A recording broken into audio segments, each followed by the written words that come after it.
7 June 1999, New Delhi. Address to the nation on the subject of Kargil. My dear countrymen, you are well aware of the situation which has developed in Kargil. It is a serious situation. It is a situation fraught with danger. It is a situation that has arisen from one simple fact, the decision of Pakistan to cross the line of control to send its men and materials to occupy an territory, our territory. No government can tolerate such an incursion. Our government will certainly not. Countries of the world have recognized that we have full right to evict these intruders from our soil.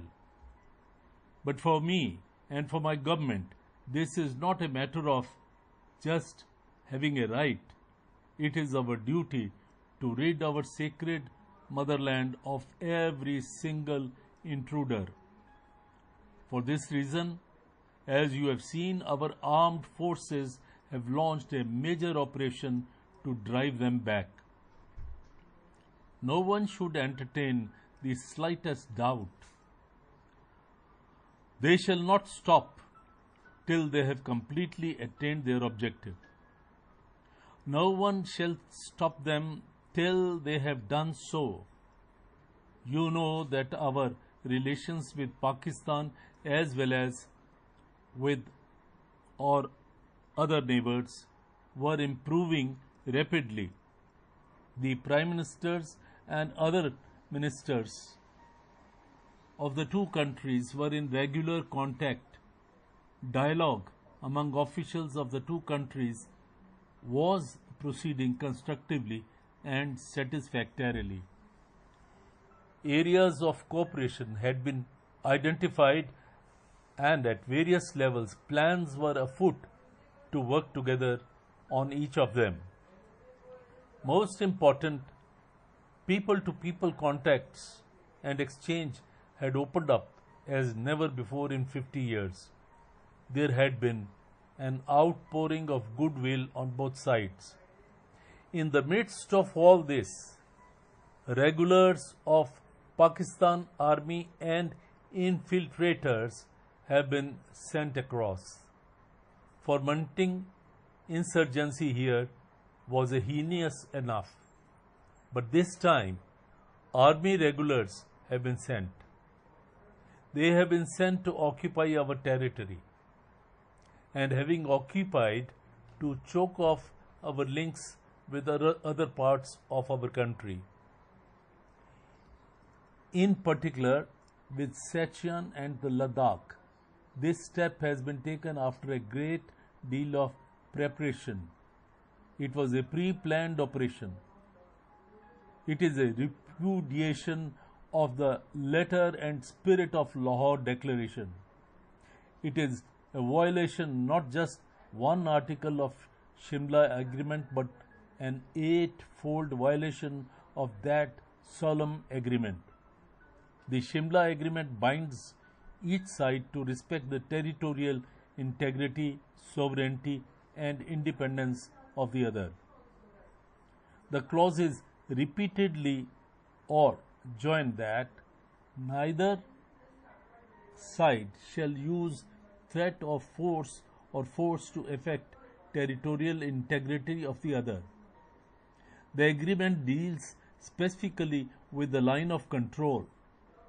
It lays down that line of control resulting from the ceasefire of December 17, 1971 shall be respected by both sides.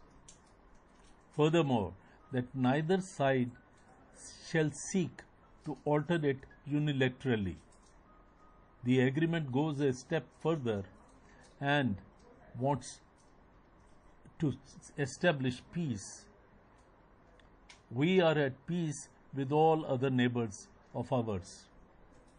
We are also taking major steps with Pakistan also towards undoing the 50 years history of bitterness. Our people desire it. Our government is committed to it. We have travelled quite some distance for it.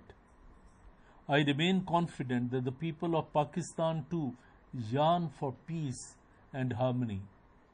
They know the possible costs of hostilities, of how these will push economic gains further beyond the horizon. They know that in today's world, whosoever launches aggression of any kind will get isolated in the international community. Moreover, both India and Pakistan are now nuclear powers. Our responsibilities in this regard are all the more great. Therefore, I once again urge the government of Pakistan, undo the armed intrusion. We must hope, my countrymen, that even if we have to use force, even if we have to do anything, we will ensure that our land is freed by these intruders. Pakistan, who see the folly of aggression, will have to go back. But till that happens, we have a job on our hand. Our first thought and our last thought must be for our Jawans, for our airmen, for our officers who are fighting back the intruders. I want each of them to know that the entire country stands with them. Every Indian is grateful to you. The whole operation has been thrust upon us to ensure victory. You would not be wanting in any requirement. Our Jawans and officers are laying down their lives. Should we be continuing our petty squabbles at such a time? We should stand by them and avoid unnecessary debates. Let us use this occasion to learn from our defense forces. Let us translate into our own conduct some of the disciplines for which they are renowned. The whole world is watching how our brave armed forces are defending the motherland in hospitable hilly terrain and at a grave risk of their lives. In this hour of crisis, we must maintain an equanimity and act with confidence. We should not be disheartened by some momentary mishap. We must realize the gravity of the situation and emulate the fortitude with which our fighting men take such events in their stride. Have confidence in the ability of our armed forces. The armed forces shall accomplish this task and ensure that no one dares to indulge in this kind of misadventure in future.